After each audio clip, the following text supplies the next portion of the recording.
Hello, everyone. My name is Tom Stamulis. Thank you for joining today to talk about some of the things that are going on with the remote workers, as well as uh, the pandemic itself. So once again, thanks again. We really appreciate you joining the Small Business Development Center with Lord Fairfax Community College. So one of the things that we wanted to keep uh, in process, things have changed. The way that we're remote working, the way that we're dealing with our clients and our employees has changed because of the pandemic. And in order to remain positive, remain helping our customers, we've had to adjust. We've had to pivot. And now, instead of having all of your employees centrally located in your office, you've got a lot of remote workers. Well, because of that, your remote workers aren't as secure as they were when they were sitting behind your corporate firewall. And this really puts them at risk of phishing emails, downloading something that maybe they shouldn't, and then also subject to ransomware, which could have a significant impact on your environment. So first thing that I wanted to ask you was, do you have guidance? Do you have a telework policy in place today that provides your employees an understanding of what they can, what they can't do, what they should, what they shouldn't do? Um, and that will adjust with your own specific environments.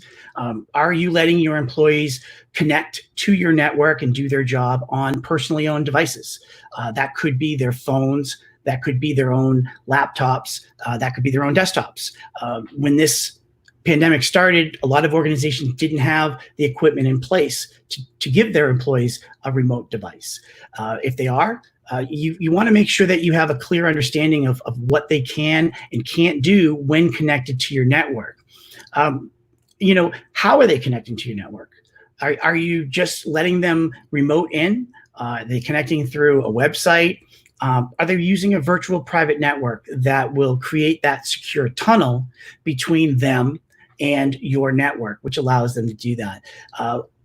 As you do go through this, you really want to kind of increase that level of security. And then, since they've left the office environment, if they're working on either a personal device or if they are working on a company device, are you keeping up that endpoint security? What is endpoint security? That's your antivirus. That's your anti-malware. Are your IT people able to reach these devices that are spread out along the entire area? And are they able to update that?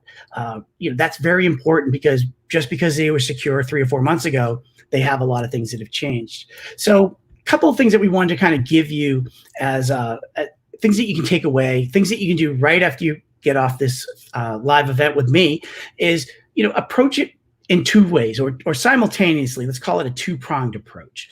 The first approach is talk to a cybersecurity specialist. Treat it like your car. Everyone can change your oil, but when it gets to a little bit more involved of a situation, you really want to bring it to a mechanic. You want to get that second opinion. Talk to a cybersecurity professional. Explain to them what's going on with your network. What are your unique situations, and do you have what's in place? And are there other things that you could be doing? At the same time, provide your employees some guidance. It doesn't have to be a formal policy. It could be a bulleted document that says, these are the things that you can, and these are the things that you cannot do while connected to our VPN. This is what you can and cannot do on our company devices. And of course, this is what you can and cannot do on your own personal devices. Employees will comply. Employees don't want bad things to happen to their company, but we can't assume that they know what is the right and wrong thing to do. So educating them, sharing with them some security practices that you would get from that cybersecurity professional, or if you really wanted to go, we can help you with Lord Fairfax Community College here. There's the Small Business Association. There's a lot of tools that are available and that we can leverage, that you can leverage to help you, reintegrate into the economy while protecting your assets, protecting your customers, protecting your employees, and ultimately protecting your business. And with that, through the Small Business Development Center. If this is something that you were interested in, you can speak with me directly. We can set up an appointment. It all comes at no cost to you. It's something that the Lord Fairfax Community College and the Small Business Development Center offer all business owners in the local area. And I'd be happy to speak with any of you to help you understand if your situation or if your environment is secure, or if there are some things that you could potentially do to increase that security. So just to recap, we want to keep this very quick. Ask yourself the questions of: how are your employees connecting to your network? Are they connecting to it securely? Do you feel comfortable that your digital assets and that your physical assets are as secure as they were before you had to send everybody out to work remotely? If not, speak to your employees, share your thoughts and your communications, and provide them some type of documentation that allows them to understand what they can and what they can't do. And lastly, I know that Jeff has been providing the links down the bottom. If you want to speak to someone, we're more than happy to help you out and provide you with whatever information we can to help all of our businesses in the area stay secure and be able to emerge from this pandemic stronger than when we went in. So, Jeff, are there any questions from anyone?